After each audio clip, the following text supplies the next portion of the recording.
Some of you have probably read Thomas Kuhn's book, The Structure of Scientific Revolutions, where he shows, that it's never the way they tell it afterwards.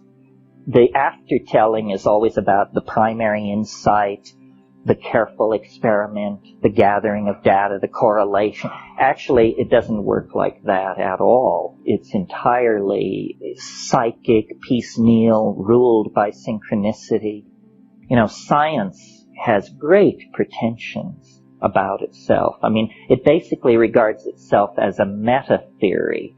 It regards itself as capable of passing judgment on all other theories. They are supposed to submit themselves to science to be told whether they're real or not.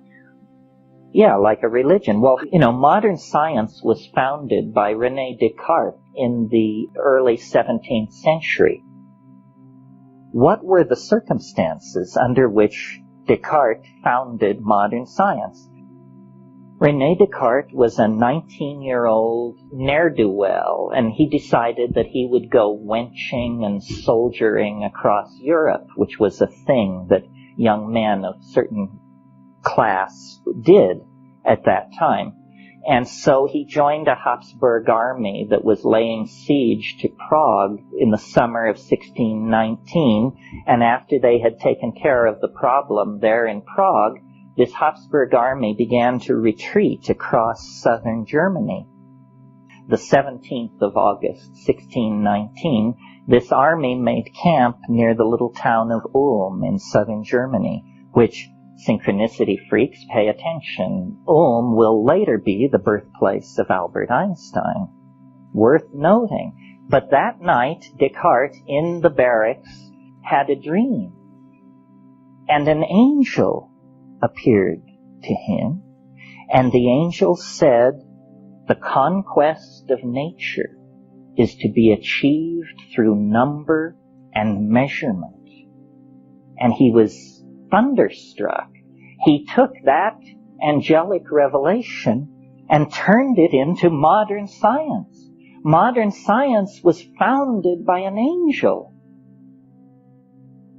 It's astonishing how things which claim roots in rationalism are actually among some of the most irrational productions in the historical continuum. It appears that our development have always been created at the promptings of invisible voices.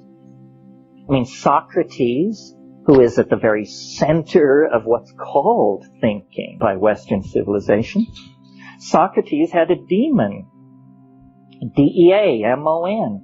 It was a little voice. It was his crap detector. It told him the difference between profound philosophical thinking and bullpucky.